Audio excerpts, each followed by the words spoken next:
It's wonderful to be married to your best friend. That's truly what you have to do in a marriage is have fun with the person.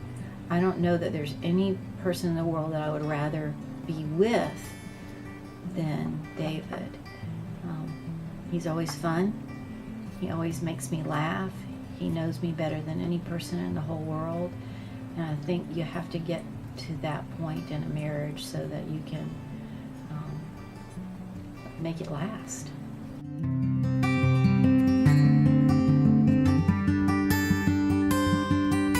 So when I was 15 years old, I went with my friend to church, and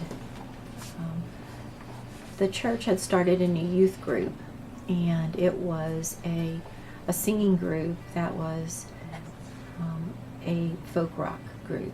And I was sitting up in the top row, and I looked down where the drums were, and I saw David. And immediately when I saw him, I told my girlfriend that I was going to marry him. Debra and I met one night, a very special night. We were in this choir, and we went to a trip to Vero Beach, Florida, to sing at a church up there. One of my friends, Danny, came up to me and said, "Debbie Rogers wants you to sit with her." And I knew her name, and I knew who it was. I just learned that kind of. And I also knew that I was shy, and I knew that she was shy, and I'm going, what am I going to do? I found her on the bus. She, of course, was already sitting on the bus next to the window, and there's this big forbidding seat sitting there, and so I slipped into it. It was going stunningly bad. I wasn't so suave. I wasn't so charming, and kept going, oh my gosh, what should I do? And finally she leans forward to say something to one of her friends in the seat ahead of us, and I said, oh, here's my chance. So I put my arm around the back of the seat, and then she got done with talking to her friend and leaned back into it. Well, it was just so awkward. My heart was going 1,000 miles an hour, and my world was just upside down. What am I doing? Who is this girl? Where's this going? But I think we both felt that this was something we wanted, but we didn't know why. Why was this happening? We still to this day, I still to this day, believe that it was something way, way bigger than just two people and their wills. So we went together for 4 years, 4 pretty stormy years, breaking up and getting back together, and breaking up and getting back together. But then we did get married at 20. We were just 20, both of us.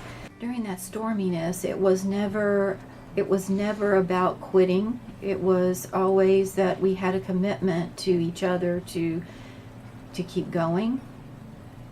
I think we both always felt that we were chosen for each other, and we've talked about that a lot of times together, that we didn't really have a choice of quitting. There were a lot of really wonderful, easy times, and there were a lot of really difficult times that most people would have broken up, but we never felt like we had that option.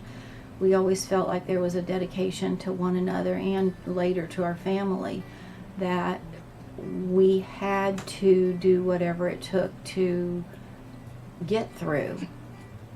Our commitment to one another goes beyond just what makes us happy, ourselves.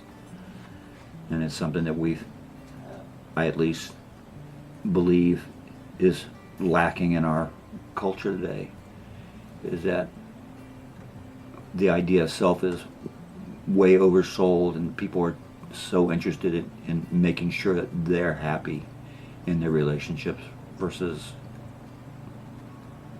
the relationship making everybody happy. I mean, it's kind of backwards to me.